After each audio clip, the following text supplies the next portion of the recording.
Dear students, welcome to CS Crux. The topic is equijoin.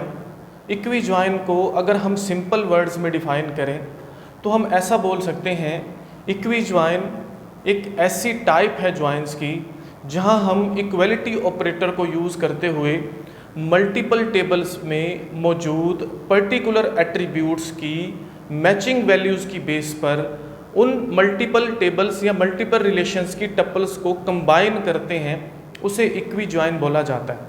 अब यहाँ पर जो हम इक्वलिटी ऑपरेटर की बात कर रहे हैं वो है ये इज इक्वल टू का साइन, जिसको इससे डिनोट किया जाता है।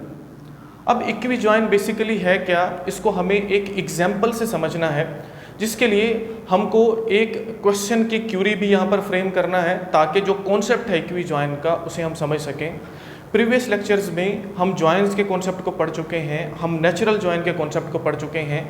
नेचुरल जॉइन और इक्विजॉइन तकरीबन सेम काम करते हैं, लेकिन जो इनका मेन डिफरेंस है वो भी आज की इस वीडियो में हम कवर करेंगे कि इन दोनों में बेसिकली डिफरेंस क्या है। लेकिन आपको इक्विजॉइन को समझने से पहले बेसिकली जॉइंस के कॉन्सेप्ट को समझना है, उसके साथ साथ आपको नेचुरल जॉइन को लाजमी पढ़ना है, क्रॉस प्रोडक्ट को लाजमी पढ़ना है ताकि आप इसके कॉन्सेप्ट को समझ सको।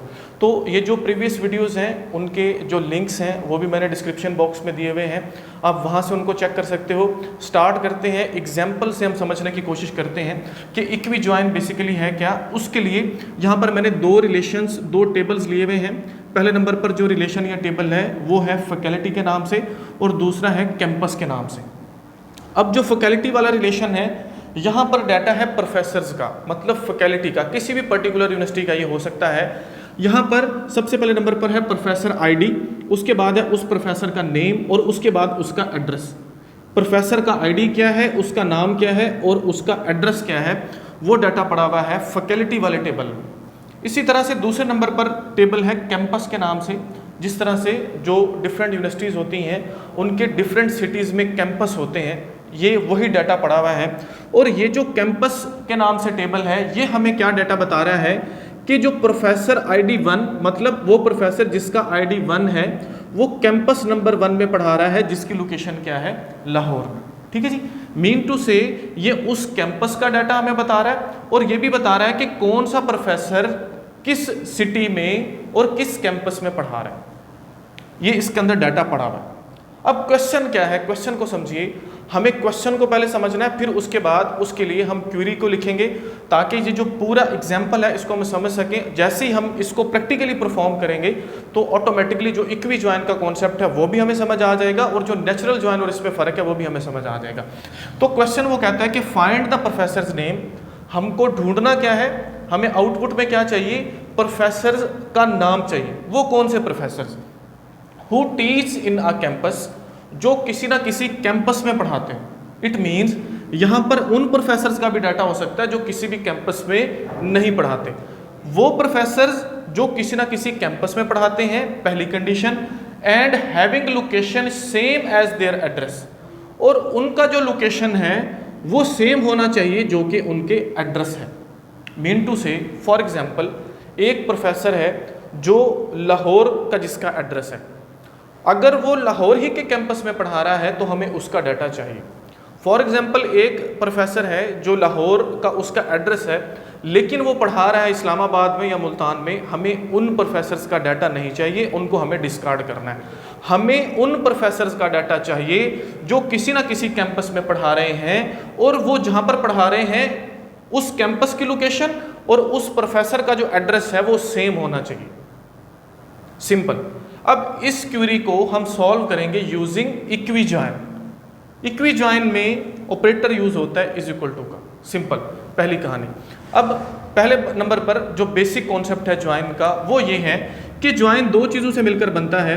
ज्वाइन में दो चीज़ें होती हैं। पहली चीज़ क्या होती है, पहले नंबर पर होता है क्रॉस या कार्टेशियन प्रोडक्ट जिसको बोलते हैं, और दूसरे नंबर पर उसमें होती हैं कुछ conditions. Mean cross product plus sum conditions, ये क्या होती हैं, किसी भी ज्वाइन में होती है। कोई भी ज्वाइन जो हम अप्लाई करते हैं, हम पहले टेबल्स का क्रॉस प्रोडक्ट लेते हैं, क्रॉस प्रोडक्ट लेने के बाद हम उसके ऊपर वो कंडीशंस अप्लाई करते हैं, जैसे यहाँ पर कंडीशंस हैं, और हमें आउटपुट मिलता है। अब इक्विजॉइन को यूज करते हुए हमें सबसे पहले नंबर पर इनका क्रॉस प्रोडक्ट चाहिए।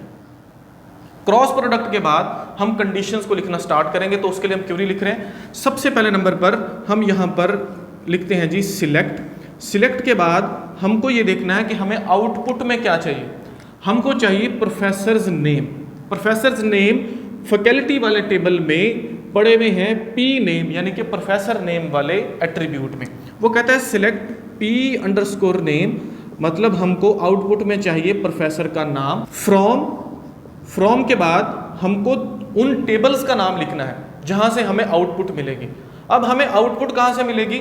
हमको आउटपुट में जो डाटा मिलेगा वो मिलेगा फैकल्टी वाले टेबल से और कैंपस वाले टेबल से। तो सिंपल हमको इन दोनों को कामा से सेपरेट करना है, जिसका मतलब है कि इन दोनों का क्रॉस प्रोडक्ट लिया जाए। तो हम यहाँ पर लिखते हैं फ्रॉम के बाद लिखते हैं कहाँ से जी? फैकल्टी, पहले टेबल का नाम, कॉमा दूसरे टेबल का नाम क्या है? कैंपस। ठीक है जी। अब इस लाइन का यहाँ बोल सकते हो फैकल्टी कॉमा कैंपस का मतलब है इन दोनों का क्रॉस प्रोडक्ट। उसके बाद हमको कंडीशन अप्लाई करना है। अब क्रॉस प्रोडक्ट को हम पहले समझ लेते हैं, फिर हम क्यूरी को आगे फर्दर इसकी जो कंडीशंस हैं उनको लिखेंगे। अब क्रॉस प्रोडक्ट का मतलब है पहले टेबल की हर टप्पल को हमको दूसरे टेबल की हर टप्पल के साथ रिलेट करना है, मल्टीप्लाई करना है। फॉर एग्जाम्पल, अगर ये जो फैकल्टी वाला टेबल है इसमें नंबर ऑफ टपल्स हैं m, और जो कैंपस वाला टेबल है उसमें नंबर ऑफ टपल्स हैं n, तो हम इसको कुछ इस तरह से लिख सकते हैं m इंटू n। यहाँ पर जो फर्स्ट रिलेशन है फैकल्टी के नाम से उसमें कितनी रोज हैं? उसमें है 4, और यहाँ पर है 3। 4 और 3 कितना हो गया? 12। इसका मतलब है जो रिजल्टेंट टेबल हमें मिलेगा क्रॉस प्रोडक्ट को अप्लाई करने के बाद उसमें जो नंबर ऑफ टपल्स होंगी वो होंगी 12। तो मैंने यहाँ पर पहले से ही उसको जो है वो लिख लिया ताकि हमारा टाइम बच सके। कोई इतनी बड़ी बात नहीं है। ये आप हर टप्पल को, जैसे ये टप्पल है इसको आपको हर दूसरे टेबल की टप्पल के साथ रिलेट करना है। इसी तरह इससे इसको इन तीनों के साथ, फिर तीसरे वाले को इन तीनों के साथ रिलेट करना है, तो आपके पास ये वाला रिजल्टेंट टेबल मिलेगा। ये देखिए 3, पहले हमने इसको इन तीनों के साथ किया, फिर दूसरा, फिर तीसरा और चौथा। ये हमारे पास 12 टप्पल्स हमें रिजल्टेंट टेबल मिला। ये बेसिकली क्या है? ये है फैकल्टी का क्रॉस प्रोडक्ट किसके साथ? कैंपस के साथ। यहाँ तक बात क्लियर होगी। अब बारी आती है कंडीशन की। कंडीशन ये है कि हमको वो वो प्रोफेसर चाहिए जो किसी ना किसी कैंपस में पढ़ा रहे हो, और उनका जो लोकेशन है कैंपस का वो सेम होना चाहिए उनके एड्रेस के। तो इसके बाद हम यहाँ पर जो है वेयर क्लॉज लगाएंगे।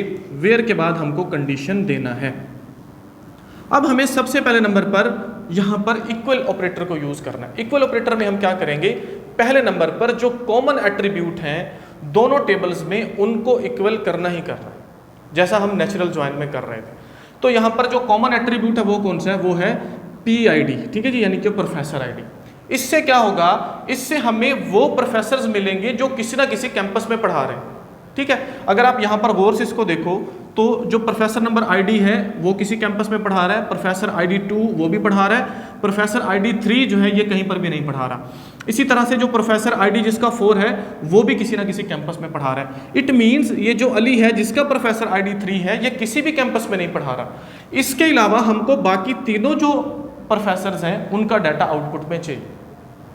तो इसके लिए हम क्या करते हैं? ये जो कॉमन एट्रीब्यूट है दोनों में, जो प्रोफेसर ID के नाम से एट्रीब्यूट है, हम इनको जो है वो इक्वल करेंगे। इक्वल जब करेंगे तो ऑटोमेटिकली ये यहाँ से डिस्कार्ड हो जाएगा। वो कैसे डिस्कार्ड होगा उसको हम देखते हैं, लेकिन उसके लिए मैं यहाँ पर कंडीशन लगा रहा हूँ। वो कहता है वेयर जहाँ पर जो फैकल्टी में मौजूद FACULTY जो फैकल्टी डॉट यहाँ पर क्या है? PID, P_ID। ठीक है जी, फैकल्टी में जो PID है वो बराबर हो किसके? कैंपस में मौजूद PID के। इसके लिए हम लिखेंगे कैंपस डॉट P_ID। ठीक है जी, ये सेम कंडीशन हमने यूज की नेचुरल ज्वाइन में। ठीक हो गया। नेचुरल ज्वाइन में हम ऐसा करते हैं, हम सिर्फ और सिर्फ कॉमन एट्रीब्यूट्स को इक्वल रखते हैं। कंडीशन ये थी कि जो दोनों हमारे पास कॉमन एट्रीब्यूट्स हैं उनका नाम बिल्कुल एग्जैक्ट होना चाहिए, उनकी टाइप बिल्कुल एग्जैक्ट होनी चाहिए। जैसे यहाँ पर PID और PID सेम है, जबकि जो इक्वी ज्वाइन है वहाँ पर हम किसी भी एट्रीब्यूट को, उनका नाम सेम नहीं भी है, हम उनको भी इक्वल कर सकते हैं। ठीक है जी, वो किस तरह से? अब इसके बाद जो दूसरी कंडीशन है उसके लिए हमको लगाना है एंड। दूसरी कंडीशन ये है कि उन्हीं प्रोफेसर्स का डाटा चाहिए जिनका एड्रेस लोकेशन के बराबर है, उसके अलावा हमको किसी भी प्रोफेसर का डाटा नहीं चाहिए। तो यहाँ पर दूसरी कंडीशन लगाते हैं एंड ऑपरेटर को यूज करने के बाद। एंड ऑपरेटर किस तरह से काम करता है वो हमें पता है, वो हमेशा जब दोनों वैल्यूज ट्रू होती हैं तो हमें आउटपुट ट्रू मिलता है, अगर एक भी वैल्यू फॉल्स है इट मीन्स हमें आउटपुट में फॉल्स मिलता है। दूसरे नंबर पर वो कहता है कि और उसके साथ साथ जो फैकल्टी है, फैकल्टी डॉट एड्रेस, क्या नाम है इसका, ADD, ठीक है जी, सेम होना चाहिए वरना हमको कोई ना कोई प्रॉब्लम फेस करना पड़ेगा, इसके लिए एरर आएगा, is equal to campus dot, यहां पर क्या नाम है उसका, लोकेशन। सिंपल, ये है इसकी क्यूरी इस पूरे क्वेश्चन को सॉल्व करने के लिए। अब यहां पर अगर आप देखो तो इसका नाम है एड्रेस और इसका नाम है लोकेशन, हम इनको भी इक्वल कर रहे हैं। इक्वी ज्वाइन में हम इनको इक्वल रख सकते हैं, जबकि नेचुरल ज्वाइन में हमेशा हम कॉमन एट्रीब्यूट को इक्वल रखते हैं जहां पर दोनों एट्रीब्यूट का नाम सेम होना चाहिए और उनकी टाइप सेम होनी चाहिए। सिंपल। अब हम इसको रन करते हैं। अब क्वेश्चन ये है कि जहां पर PID दोनों का सेम हो और दूसरे नंबर पर जो एड्रेस और लोकेशन है वो सेम हो, वो तो रोज यहां पर पड़ी रहें, उनके अलावा बाकी सभी डिस्कार्ड कर दो। अगर ये दोनों कंडीशन ट्रू होंगी तब ही हमारी आउटपुट में ट्रू मिलेगा, अगर एक भी दोनों में से कंडीशन फॉल्स होती है इट मीन्स हमें आउटपुट में फॉल्स मिलेगा। तो इसको स्टार्ट करते हैं। ये हमारे पास यहाँ पर क्रॉस प्रोडक्ट हमने लिया हुआ है। सबसे पहले नंबर पर हमको PID को चेक करते जाना है और उसके बाद हमको एड्रेस और लोकेशन को चेक करते जाना है, इक्वल करना है इनको। तो PID 1, यहाँ पर PID 1। अब इसको देखिए, ये जो तीन एट्रीब्यूट्स हैं ये है फॉर फैकल्टी और ये जो तीन एट्रीब्यूट्स हैं ये है फॉर कैंपस। ठीक हो गया जी, कैंपस को मैं C से यहाँ से डिनोट कर देता हूँ। अब हमें क्या करना है, पहले नंबर पर प्रोफेसर ID को मैच करना है, उसके बाद हमको एड्रेस और लोकेशन को मैच करना है। तो सबसे पहले नंबर पर PID 1 पहली कंडीशन क्या हुई, ट्रू, ये वाली कंडीशन हमारी हो गई ट्रू। ठीक है जी। उसके बाद एंड ऑपरेटर लगेगा और हमको एड्रेस और लोकेशन को, ये जो दो हमारे पास एट्रीब्यूट्स हैं इनको मैच करना है। एड्रेस में भी लाहौर पड़ा हुआ है, लोकेशन में भी लाहौर पड़ा हुआ है। It means both conditions are true, then it means it is true. तो हमको इस रो को, इस टप्पल को छोड़ देना है, इसको हमें डिस्कार्ड नहीं करना, निगलेक्ट नहीं करना। दूसरी रो को चेक करते हैं, 1 PID 2, इट मीन्स ये दोनों इक्वल नहीं है, पहली कंडीशन ही फॉल्स हो गई। अगर एक कंडीशन ही फॉल्स होगी तो इट मीन्स हमारा आउटपुट क्या है, वो फॉल्स ही है, तो इसको हमने डिस्कार्ड कर दिया। 1 और 4 पहली कंडीशन ही हमारी ट्रू नहीं हो रही, इसको भी डिस्कार्ड कर दो। उसके बाद 2 और 1 पहली कंडीशन ही हमारी फॉल्स हो रही है, ट्रू नहीं हो रही, मीन्स प्रोफेसर ID दोनों का सेम नहीं है, इसको भी क्या कर दो जी, डिस्कार्ड कर दो। उसके बाद 2 2, इसका मतलब है कि पहली कंडीशन हमारी ट्रू होगी। इट मीन्स ये जो खान है ये किसी ना किसी कैंपस में तो पढ़ा रहा है। अब उसके बाद वो पढ़ा, उसकी लोकेशन क्या और एड्रेस क्या है, एड्रेस है कराची का, लेकिन वो पढ़ा कहाँ पर रहा है, वो फैसलाबाद वाले कैंपस में पढ़ा रहा है। इट मीन्स पहली कंडीशन ट्रू, दूसरी फॉल्स, तो ये कंडीशन ही फॉल्स होगी। ये वाला प्रोफेसर हमको नहीं चाहिए, हमको वो चाहिए जो सेम लोकेशन और एड्रेस जिसका सेम हो। ठीक हो गया, ये भी हमने डिस्कार्ड कर दिया। ये डिफरेंट है, इसको हमने डिस्कार्ड कर दिया। ये डिफरेंट है दोनों, इसको डिस्कार्ड कर दिया। पहली कंडीशन क्योंकि हमारी फॉल्स हो रही है, PID के बराबर नहीं है, हम उसको डिस्कार्ड करते जा रहे हैं। यहाँ पर भी PID के बराबर नहीं है, इसको भी हमने डिस्कार्ड कर दिया। 4 और 1 ये भी बराबर नहीं है, पहली कंडीशन ही फॉल्स होती जा रही है, तो हम इसलिए दूसरी कंडीशन को चेक ही नहीं कर रहे, क्योंकि दोनों कंडीशंस जब ट्रू होंगी तब हमें आउटपुट में ट्रू मिलेगा, अदरवाइज ट्रू नहीं मिलेगा। यहाँ पर पहली जो कंडीशन है वही हो गई फॉल्स, ओके। यहाँ पर जो पहली कंडीशन है वो हो गई ट्रू। इट मीन्स दोनों का जो प्रोफेसर ID है दोनों टेबल्स में वो सेम है, इक्वल है। ठीक हो गया। अब दूसरी कंडीशन को चेक करते हैं कि क्या इनकी लोकेशन और इनका जो एड्रेस है वो सेम है, बिल्कुल सेम है। It means true and true, output में क्या मिला, ट्रू। तो ये वो दूसरा प्रोफेसर है जो किसी ना किसी कैंपस में भी पढ़ा रहा है और उसके साथ साथ वो क्या कर रहा है जी, वो उसी शहर में पढ़ा रहा है जिस शहर में वो रहता है। तो आउटपुट में हमें दो नाम मिलेंगे।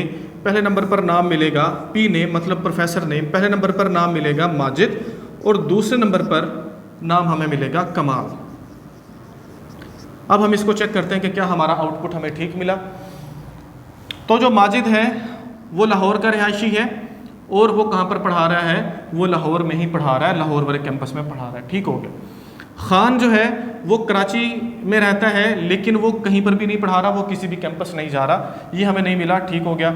अली जो है वो इस्लामाबाद में रहता है लेकिन वो पढ़ा कहाँ पर रहा है जी, ISB मतलब जो PID 3 है वो कहीं पर भी नहीं पढ़ा रहा। सॉरी, ये जो 2 था खान था ये कराची का था लेकिन पढ़ा रहा था कहाँ पर, फैसलाबाद वाले कैंपस में। जबकि अली जो है ये कहीं पर भी नहीं पढ़ा रहा, अभी किसी भी कैंपस में नहीं पढ़ा रहा। जबकि ये जो कमाल है ये मुल्तान का इसका एड्रेस है और इसकी लोकेशन भी मुल्तान ही है। इट मीन्स हमें ये 2 आउटपुट में मिलने चाहिए, माजिद और कमाल, और आउटपुट में हमें माजिद और कमाल ये दोनों ही आउटपुट में मिल गए। तो होपफुली ये जो कॉन्सेप्ट है क्लियर हो गया होगा। This is actually how equi join works, और हमने यहाँ पर नेचुरल जॉइन और इक्वी जॉइन का डिफरेंस भी देखा। वीडियो अगर आपके लिए हेल्पफुल है तो वीडियो को लाइक ज़रूर कीजिए, चैनल को सब्सक्राइब ज़रूर कीजिए और दूसरों के साथ शेयर ज़रूर कीजिए। मिलते हैं नेक्स्ट लेक्चर में। Thank you so much.